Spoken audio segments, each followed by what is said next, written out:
In this video, we're going to show you how to use Logseq in sync with Obsidian.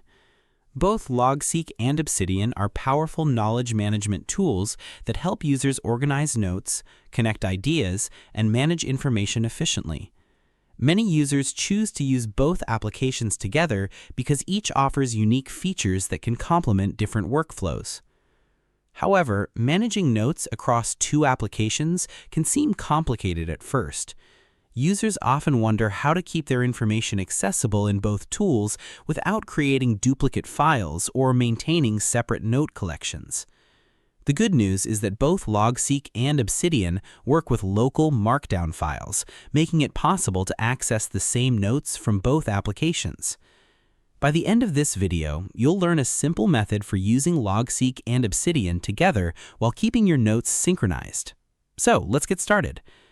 The first step is to identify the folder that contains your notes. If you're already using Obsidian, locate the Vault folder where your notes are stored. Next, open Logseq and choose the option to open an existing graph. Select the same folder that is being used as your Obsidian Vault. Once Logseq finishes indexing the folder, your notes will become available in both applications. Now open Obsidian and verify that the Vault is pointing to the same location.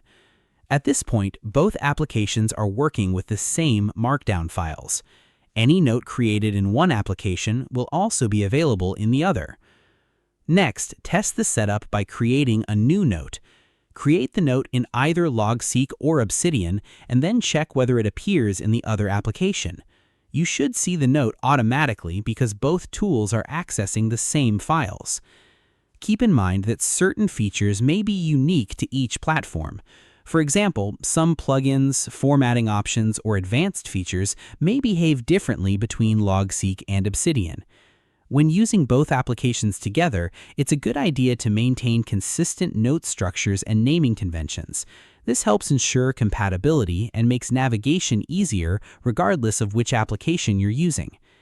As your knowledge base grows, you can continue taking advantage of each platform's strengths while working from a single collection of notes. In most situations, this is all you need to do. Now let's quickly recap what we covered. First, locate the folder containing your notes. Second, open the same folder in both Logseq and Obsidian. And third, verify that notes created in one application are accessible in the other. Remember that using a shared markdown folder allows both applications to work with the same information. This gives you the flexibility to benefit from the unique features of each platform without maintaining separate note collections. This is especially useful for users who enjoy Logseq's outlining workflow while also taking advantage of Obsidian's linking system, plugins, and customization options. Taking a few moments to configure both applications correctly can create a powerful and flexible knowledge management setup. And that's how to use Logseq in sync with Obsidian. If you found this tutorial helpful, don't forget to like the video, subscribe to the channel, and share it with others who use Obsidian. Your support helps us create more tutorials, troubleshooting guides, and productivity tips to help you get the most out of your digital tools. If there is another Obsidian feature or issue you'd like us to cover, feel free to leave a comment below. We'd love to hear your suggestions and ideas for future videos. Thanks for watching, and we'll see you in the next one.